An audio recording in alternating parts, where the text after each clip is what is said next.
The clock on the kitchen wall showed 7:30 p.m., and Maya knew she was in for a long night. Out. Romano's restaurant was packed to the brim with customers, and she had been running around for the past 6 hours without a proper break. Her feet ached, in her worn-out shoes, but she couldn't afford to slow down. Every table meant tips, and every tip brought her one step closer to paying off her mother's mounting medical bills. Maya had been working at Romano's for almost 2 years now. It wasn't her dream job, but it paid the bills. Well, barely. The upscale restaurant attracted wealthy customers who sometimes tipped well, but the work was demanding. The manager was strict, the kitchen staff was always in a rush, and the customers could be difficult. But Maya never complained. She needed this job too much to risk losing it. Tonight felt different, though. There was tension in the air that she couldn't quite put her finger on. The other waitresses were whispering among themselves, and the kitchen staff seemed more on edge than usual. Then she found out why. The owner was coming in for dinner. Vincent Romano himself was going to eat at his own restaurant. Something. That happened maybe twice a year. Vincent Romano was known throughout the city as a successful businessman who owned a chain of upscale restaurants. He was also known for being incredibly demanding and having a short temper. The stories about him were legendary among the staff. How he once fired a chef for using the wrong type of salt. How he made a hostess cry because she seated someone at a table he didn't like. Maya had never met him personally, but she had heard enough stories to know she wanted to avoid him at all costs. As the evening progressed, Maya found herself assigned to the VIP section where Mr. Romano's table was located. Her heart sank when she heard the news. Of all the nights, of all the sections, she had to be the one serving the most intimidating customer in the building. She took a deep breath and reminded herself that she was good at her job. She had been doing this for years, and she knew how. To handle difficult customers, Mr. Romano arrived at 8:15 p.m. with 3 other people, who looked like business associates. He was a tall man in his 50s, wearing an expensive suit and an expression that suggested he was already unhappy about something. Maya watched from a distance as the hostess nervously led them to their table. She could see the hostess's hands shaking as she handed them the menus. Maya approached the table with her best professional smile. She had learned over the years that confidence was key when dealing with demanding customers. She greeted them warmly and took their drink orders without any issues. So far, so good. Maybe tonight wouldn't be as bad as she had feared. The trouble started during the main course service. Maya was carrying a tray with 4 plates, including Mr. Romano's order of salmon with red wine sauce. The restaurant was busy, and she had to navigate through a crowd of people and other staff members. As she approached the table, a busboy carrying a large tub of dirty dishes came around the corner unexpectedly. Maya tried to step aside to avoid a collision, but her foot caught on the leg of a nearby chair. She stumbled, and despite her best efforts to regain her balance, the inevitable happened. The plate of salmon slipped from her tray, and the red wine sauce splashed across the front of Mr. Romano's crisp white shirt. The entire restaurant seemed to go silent in that moment. Maya stared in horror at the red stain spreading across the expensive fabric. Her first instinct was to help, to apologize, to fix the situation somehow. She immediately grabbed napkins from the table and started dabbing at the stain, apologizing profusely. "I'm so sorry, Mr. Romano. I'm so sorry. Please let me help clean this up. I can pay for the dry cleaning, or I can get you a new shirt from the gift shop down the street. Please, I'm really sorry," she said, her voice shaking with panic. But Mr. Romano's face was turning red with anger. He pushed her hands away from his shirt and stood up so quickly that his chair fell backward with a loud crash. The sound echoed through the restaurant, and now every single customer was staring at their table. "Are you kidding me right now?" he shouted, his voice carrying across the entire dining room. "Do you have any idea how much this shirt costs? Do you have any idea who I am?" Maya's cheeks burned with embarrassment as she felt the eyes of every customer and staff member in the restaurant on her. She wanted to disappear, to sink into the ground, but she couldn't move. She could only stand there and take whatever was. Coming next, "I know who you are, Mr. Romano, and I'm truly sorry about your shirt. It was an accident, and I take full responsibility." please let me make this right, she said, trying to keep her voice steady despite the tears that were starting to form in her eyes, but her apology only seemed to make him angrier. An accident? You call this an accident? This is pure incompetence. How long have you been working here? How did you even get hired? You're clumsy, you're careless, and you're clearly not cut out for this job. Maya could feel her face getting hot with shame. The other customers were now openly staring, some recording with their phones. The other staff members had stopped what they were doing to watch the scene unfold. Even the kitchen staff had come out to see what was happening. Mr. Romano, please, I understand you're upset, but I've been working here for 2 years without any major incidents. This was truly an accident, and I'm willing to do whatever it takes to make it right, Maya said, her voice barely above a whisper now. 2 years? 2 years of what? 2 years of waiting for this moment when you would finally embarrass me in my own restaurant? Do you think I'm running a charity here? You think I can afford to have incompetent staff ruining my reputation? Maya felt tears starting to roll down her cheeks. She had never been humiliated like this in public before. The weight of her mother's medical bills, her own financial struggles, and now this public embarrassment was too much to bear. But she tried to maintain her composure, tried to handle the situation professionally. Sir, I understand your frustration, but please, can we discuss this privately? I don't want to disturb your other guests or the other customers, she said, hoping to de-escalate the situation. But Mr. Romano was beyond reason now. His business associates looked uncomfortable, and the other customers were clearly disturbed by his behavior, but he didn't seem to care. He was determined to make an example of Maya, to show everyone in the restaurant what happened when someone dared to make a mistake in his presence. You know what? I've had enough of this. I've had enough of incompetent staff thinking they can get away with this kind of behavior. You're fired. You hear me? You're fired. Get out of my restaurant right now, and don't ever come back. The words hit Maya like a physical blow. Fired. She was fired. In front of all these people, in front of her coworkers, in front of customers, who would probably post about this online. She felt her knees go weak, but somehow she managed to stay standing. Maya looked around the restaurant one last time. She saw the shocked faces of her coworkers, the uncomfortable expressions of the customers, and the satisfied smirk on Mr. Romano's face. Without saying another word, she walked to the back of the restaurant to collect her purse and jacket. Her hands were shaking as she gathered her things. She could feel everyone's eyes following her every movement. As she walked through the restaurant toward the exit, she instinctively touched the small silver bracelet on her wrist. The only thing of value she owned? A gift from her grandmother, who had raised her after her parents died in a car accident when she was 12. The bracelet always gave her comfort in difficult times, and right now, she needed all the comfort she could get. The cool evening air hit her face as she stepped outside, and finally, she allowed herself to break down completely. She had lost her job, her income, and her dignity, all in one horrible moment. And now she had to figure out how she was going to pay for her mother's medical treatment without any source of income. What Maya didn't know was that in the far corner of the restaurant, tucked away in a quiet booth that most people wouldn't even notice, sat one of the most powerful men in the country. David Hayes had specifically chosen the secluded spot for his business dinner because he valued privacy above all else. Despite being worth over $3 billion from his technology empire, David was the kind of person who preferred to blend into the background rather than draw attention to himself. David had grown up poor. His childhood was spent in a small apartment with his grandmother after his parents died in a factory accident when he was just 8 years old.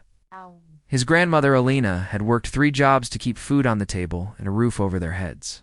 She cleaned offices at night, worked in a laundry during the day, and took in sewing on weekends.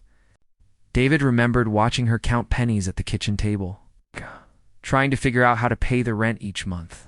Those early experiences had shaped everything about who David became as an adult. Even after building his software company into a billion-dollar empire, he never forgot what it felt like to struggle. He never forgot the kindness of strangers who helped him and his grandmother when they needed it most. That's why he spent so much of his time and money helping others who were in similar situations.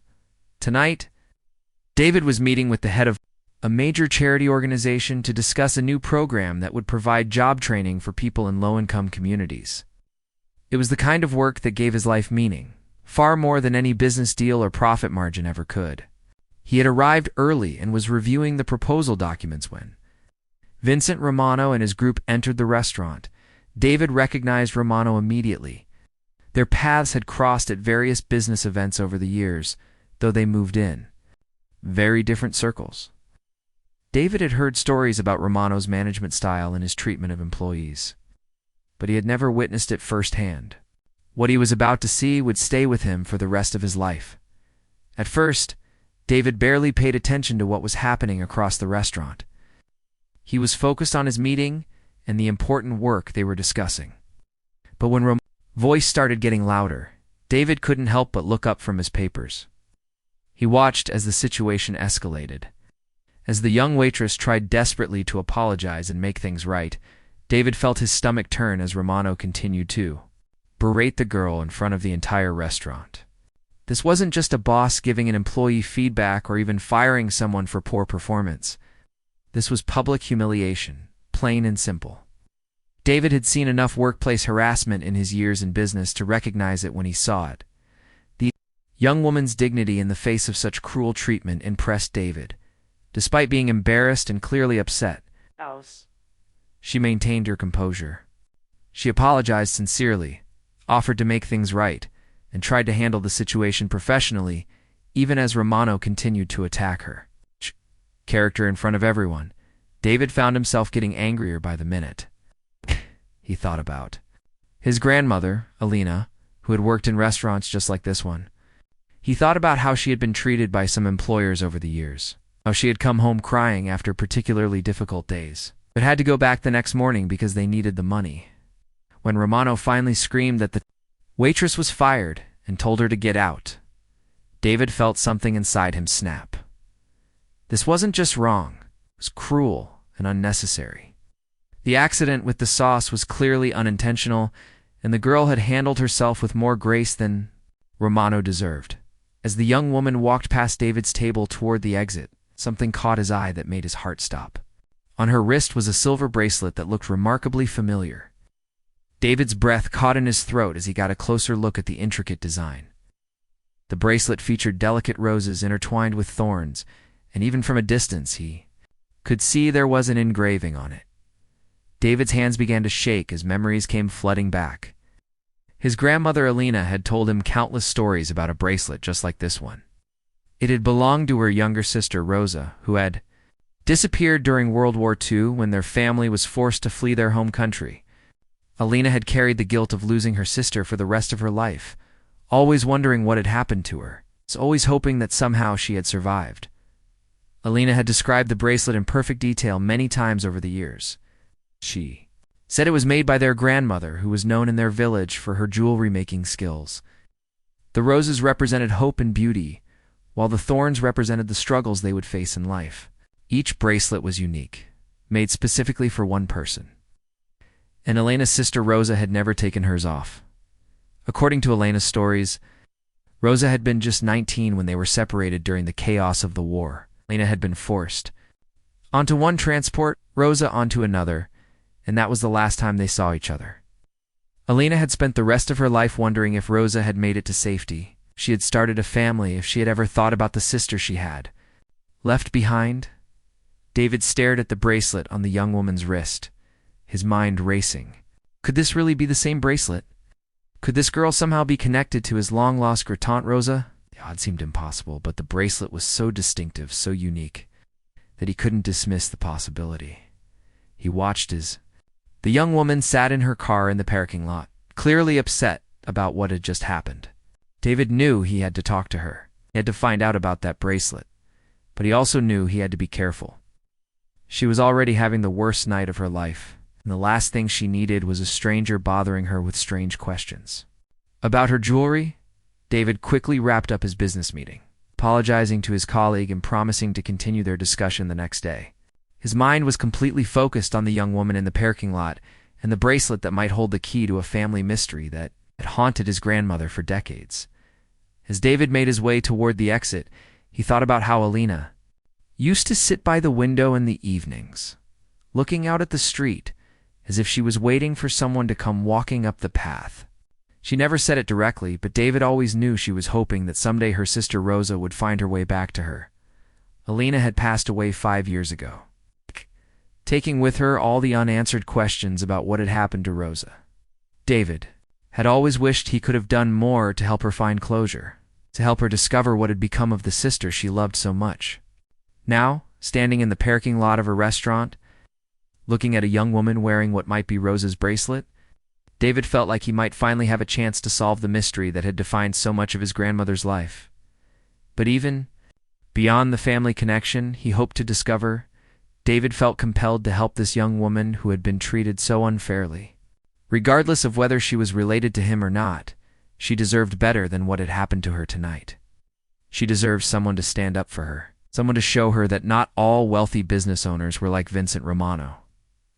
David took a deep breath and walked toward her car, knowing that this conversation could change both of their lives forever. He had no idea how to even begin explaining why he was approaching her, but he knew he had to try. The bracelet on her wrist might hold the answers to questions his family had been asking for over 70 years. Maya sat in her old Honda Civic, gripping the steering wheel so tightly her knuckles had turned white. The tears wouldn't stop coming, and she felt like her whole world was falling apart. She had lost her job, her only source of income, and she had no idea how she was going to pay for her mother's medical treatments now. The monthly bills were already more than she could handle, and without this job she was completely lost. She touched the silver bracelet on her wrist again, the way she always did when she felt overwhelmed. Her grandmother Isabella had given it to her when she was 16, just before she passed away. Isabella had raised Maya after her parents died, and this bracelet was the only thing of value she had left behind. Isabella always said it was special, that it had been in their family for generations. But she never told Maya the full story behind it. Maya was so lost in her thoughts, in tears, that she didn't notice the man approaching her car until he gently knocked on her window. She looked up, startled, and saw a middle-aged man in a business suit standing beside her car. He had kind eyes and a gentle expression, but Maya's first instinct was to be cautious. She had just been through a terrible experience, and the last thing she wanted was another confrontation. She rolled down her window just a crack, enough to hear what he had to say, but not enough to feel vulnerable. "Can I help you?" she asked, trying to keep her voice steady despite the tears still flowing down her cheeks. The man smiled warmly and spoke in a calm, reassuring voice. "Hi there. I'm really sorry to bother you, especially after what you just went through in there. My name is David Hayes. I was having dinner in the restaurant, and I witnessed everything that happened. I wanted to make sure you were okay." Maya wiped her eyes with the back of her hand. She didn't recognize the name, but there was something genuine about his concern that made her feel a little less alone. "I'm okay, I guess. Well, not really okay, but I'll survive. Thank you for asking." David nodded understandingly. "What happened in there was completely wrong. You didn't deserve to be treated that way, and I want you to know that not everyone thinks what Romano did was acceptable. You handled yourself with incredible grace under very difficult circumstances." Maya felt a fresh wave of tears coming. It had been so long since anyone had shown her genuine kindness, and this stranger's words meant more to her than he could possibly know. "Thank you," she whispered. "That means a lot to hear right now." David hesitated for a moment, then continued. "I hope you don't think this is strange, but I couldn't help but notice your bracelet. It's absolutely beautiful, and it looks like it might be quite old. Is it a family heirloom?" Maya instinctively touched the bracelet again, feeling protective of it. It was literally all she had left of her family, and she wasn't sure why this stranger was asking about it. But something about his tone suggested he wasn't just making small talk. "Yes, it belonged to my grandmother. She gave it to me before she passed away." "Why do you ask?" David's heart started beating faster. This could be it. This could be the connection he had been hoping for. "Would you mind if I took a closer look at it? I think it might be connected to my own family history in some way." Maya felt confused and a little wary. "Connected to your family? I don't understand." This bracelet has been in my family for generations. My grandmother Isabella always said it came from the old country, from before she immigrated to America. When Maya said the name Isabella, David felt like he had been struck by lightning. His grandmother Alina had often talked about her sister, Rosa, but she had also mentioned that Rosa sometimes went by different names. In their homeland, it was common for people to have multiple names, and Isabella was often used as an alternative to Rosa. Could this be possible, Maya? I know this is going to sound incredible, but I think your grandmother might have been my grandmother's sister. My grandmother's name was Alina. She had a younger sister who disappeared during World War II. She spent her entire life wondering what happened to her sister. And she described a bracelet exactly like yours. Maya stared at David in disbelief. That's impossible. My grandmother never mentioned having a sister named Elena. She rarely talked about her life before coming to America. She said it was too painful to remember. David nodded understandingly. That makes sense. My grandmother said the same thing about her past. The war separated so many families, and sometimes people found it easier to start fresh rather than carry the pain of what they had lost. Maya looked down at her bracelet, studying the intricate design of roses and thorns that she had looked at thousands of times before. Isabella always said this bracelet was special, that it was made by someone in our family who was known for making beautiful jewelry. She said each one was unique and made specifically for one person. David's excitement was building. My grandmother Alina told me the exact same story. She said their grandmother made these bracelets for each of her granddaughters, and that each one was different. Lena's had a different pattern, but she described Rose's bracelet perfectly. Rose is intertwined with thorns with a small engraving on the inside. Maya's eyes widened. She had never really looked closely at the inside of the eye. Bracelet. Isabella had put it on her wrist the day she gave it to her, and Maya had never taken it off since then. There's an engraving? I never knew that. Could you check? If I'm right, it should have a date and maybe some initials, David said. His voice filled with hope and anticipation, with trembling fingers. Maya carefully turned the bracelet around on her wrist, looking for any markings on the inside. At first she couldn't see anything, but as she angled it toward the parking lot light, she could make out faint markings etched into the silver. There is something here, she whispered. It looks like 1943, and some letters. R.S. David felt tears forming in his eyes. Rosa Santos. That was her full name before she got married.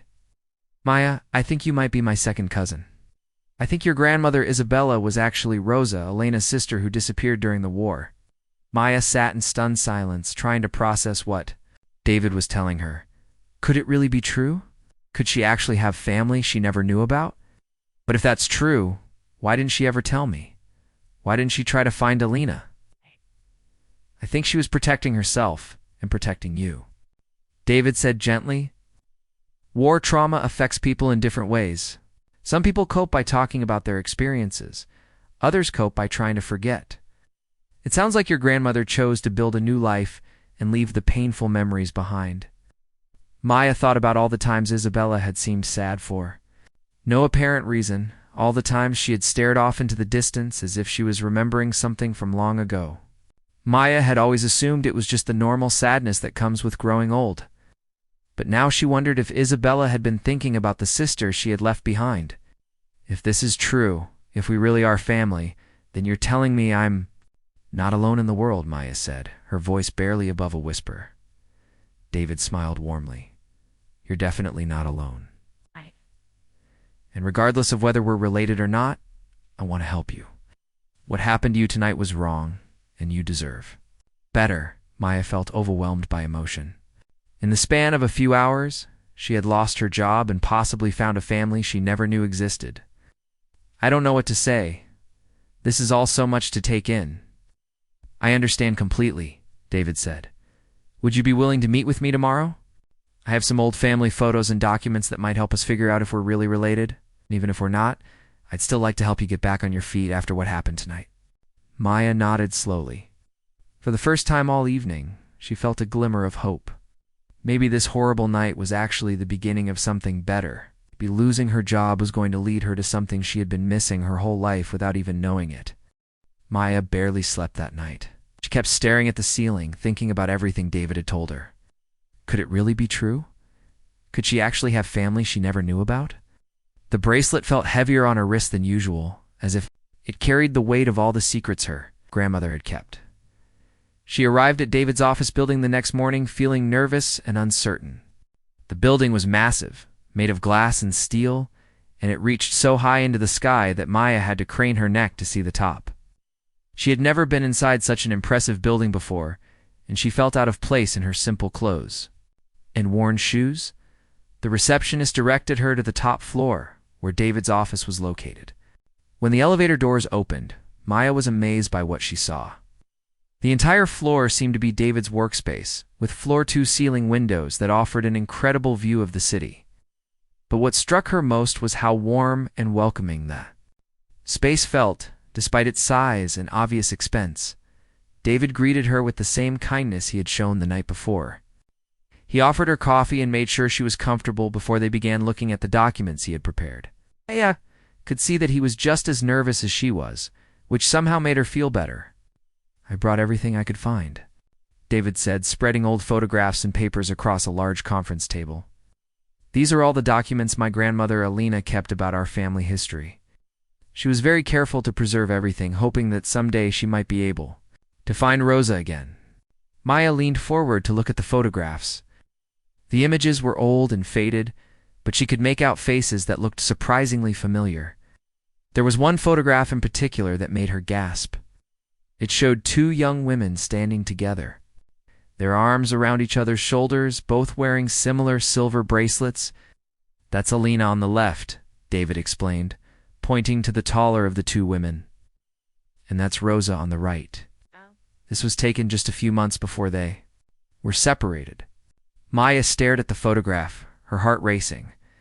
The woman David said was Rosa looked remarkably similar to her grandmother, Isabella. But it was hard to be certain, because the photograph was so old, and her grandmother had been much older when Maya knew her.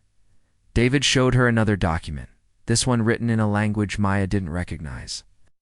"This is a letter Alina wrote to the Red Cross after the war, asking for help finding Rosa. She described Rosa as being 19 years old. When they were separated, with dark hair and brown eyes, she mentioned the bracelet specifically, describing it in perfect detail." Maya read the English translation of the letter, and with each word, she became more convinced that David was right. The description of Rosa matched what she knew about her grandmother's appearance when she was young, and the bracelet description was exactly what she wore on her wrist. "There's something else," David said, pulling out a small notebook. "Alina kept a diary during her first few years in America. She wrote about her hopes of finding Rosa, and she mentioned some specific details about Rosa's life that might help us confirm whether Isabella was really her sister." David opened the diary to a page he had marked with a bookmark. Alina wrote that Rosa was engaged to a young man named Carlos before the war separated them. She also mentioned that Rosa had a small scar on her left hand from when they were children, and she fell while climbing a tree. Maya felt her breath catch in her throat. Her grandmother Isabella had indeed been married to a man named Carlos, Maya's grandfather, who had died when Maya was very young. And Isabella did have a small scar on her left hand, though she had never told Maya how she got it. "My grandmother was married to Carlos," Maya whispered. "And she did have a scar on her left hand. She always said she got it when she was a child, but she never told me the details." David's eyes filled with tears. "Maya, I think we've found the proof we needed. I think your grandmother Isabella was really Rosa, Elena's sister. You're my second cousin."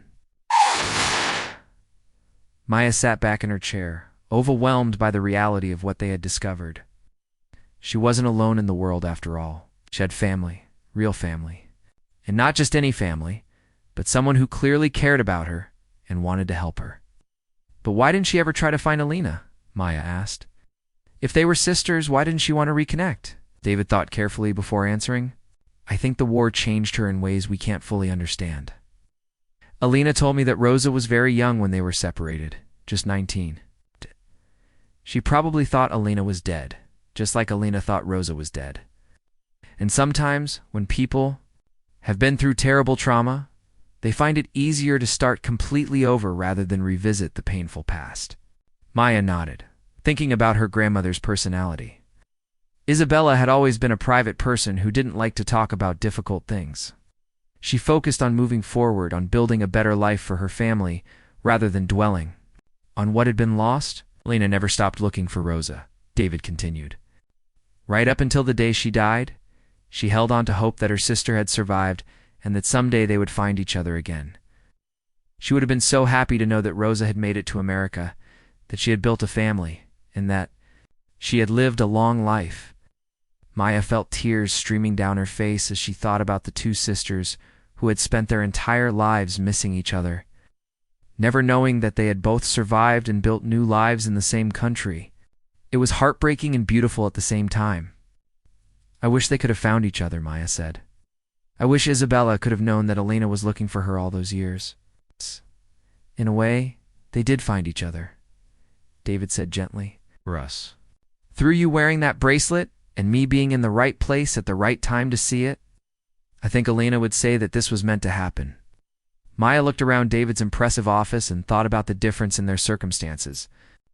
Here she was, a waitress who had just lost her job, sitting across from a billionaire who could buy anything he wanted. It seemed impossible that they could be related. David, can I ask you something? Maya said hesitantly. What happens now? I mean, you're obviously very successful and wealthy, and I'm nobody special. I just lost my job. I can barely pay my bills, and I don't want you to feel like you have to take care of me just because we might be related. David leaned forward, his expression serious. Maya, you are absolutely somebody special. You're the granddaughter of a woman who survived a war and built a new life from nothing. You're someone who worked hard to take care of your mother when she needed medical treatment. You're someone who handled being publicly humiliated with dignity and grace. Your worth has nothing to do with how much money you have in the bank. Felt more tears coming. She had never heard anyone describe her life in such positive terms before. She had always felt like she was just barely getting by, just trying to survive from one day to the next. I want to help you, David continued, not because I feel obligated to, but because you're family, and because you deserve better than what happened to you last night. But I want to help you in a way that honors the strength and independence that clearly runs in our family. Maya looked at him with curiosity. What do you mean? David smiled. I mean, I don't want to just give you money and solve all your problems for you. I want to help you build something of your own. Something that would make Isabella and Elena proud. Tell me, Maya, if you could do anything with your life, if money wasn't an issue, what would you want to do? Maya sat quietly for a moment, thinking about David's question. Nobody had ever asked her what she truly wanted to do with her life before. She had always been so focused on surviving, on paying bills and taking care of her mother, that she had never allowed herself to dream about what could be possible. I've always wanted to open a small cafe, she said softly, almost embarrassed to admit it. Nothing fancy, just a warm, welcoming place where people could come to eat good food and feel like they belonged. My grandmother Isabella taught me how to cook when I was young. She had these amazing recipes that had been passed down through our family, and I always thought it would be wonderful to share them with other people. David's face lit up with genuine excitement. Tell me more about that. What would make your cafe special? Maya's eyes brightened as she began to describe her dream. I always imagined it would feel like Isabella's kitchen. She had this way of making everyone feel welcome, no matter who they were or where they came from. When I was growing up, neighbors would stop by just to sit at her kitchen table and talk while she cooked. She never turned anyone away, even when we didn't have much ourselves. As Maya spoke, David could see the passion in her voice. This wasn't just a business idea for her. It was a way to honor her grandmother's memory and continue the tradition of caring for others that Isabella had started. Isabella used to say that food was about more than just eating, Maya continued. She said it was about bringing people together, about showing love and care through something as simple as a home-cooked meal. I want to create that same feeling for other people. David nodded thoughtfully. That sounds like an incredible vision. What would you call it? Isabella's Kitchen, Maya said without hesitation. I've been thinking about that name for years. even though I never thought I'd actually be able to make it happen. David felt a warmth spreading through his chest. This was exactly the kind of project that would have made both Alina and Rosa proud. Maya, I think that's a beautiful way to honor your grandmother's memory. I think Rosa would be amazed too. Know that her granddaughter wants to continue the tradition of caring for others that she started. Over the next several months, David became not just Maya's business mentor, but truly her family. He helped her create a detailed business plan for Isabella's kitchen, but he made sure that every decision was hers to make. He wanted her to own her success, not just be handed it. Maya threw herself into learning everything she could about running a restaurant. She took business classes at night, learned about food safety regulations, and spent hours perfecting Isabella's old recipes. David was amazed by her dedication and work ethic. She approached this opportunity with the same determination that had helped her survive years of financial struggle. When they found the perfect location for the cafe, Maya couldn't believe her eyes. It was a small space in a neighborhood that reminded her of where she had grown up with Isabella.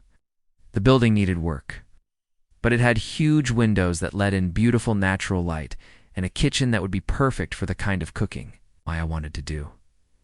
David helped her navigate the process of getting loans and permits, but he made sure that Maya's name was on everything. This was her business, her dream. He wanted her to have the pride that came with building something herself.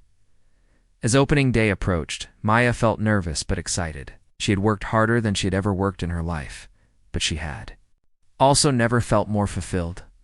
Every morning, she woke up excited to go to work on something that mattered to her.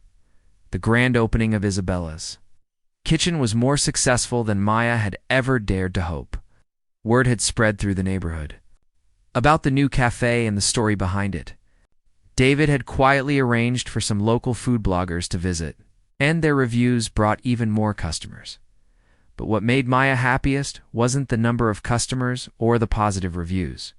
It was seeing the way people responded to the warm, welcoming atmosphere she had created. Families came in for Sunday brunch and stayed for hours, talking and laughing around the tables. Elderly customers came in alone and ended up making new friends. Young mothers brought their children, who were always welcomed with a smile and a special treat. Maya had created exactly what she had dreamed of, a place that felt like Isabella's kitchen, where everyone was welcome and everyone was treated like family. The success story made headlines when David decided to publicly share how they had found each other.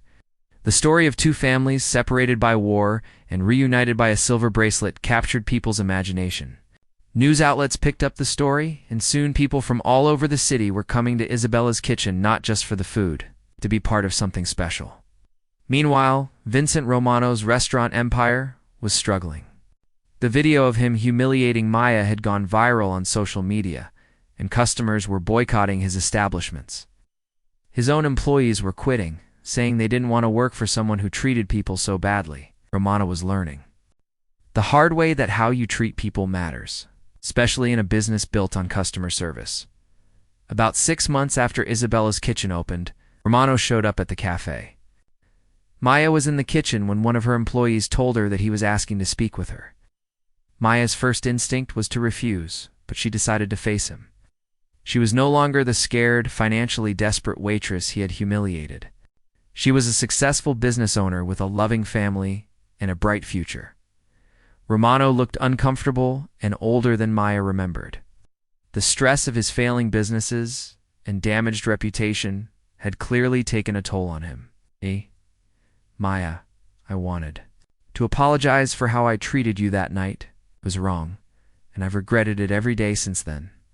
Maya listened to his apology with the same grace she had shown that terrible night months earlier. I accept your apology, Mr. Romano.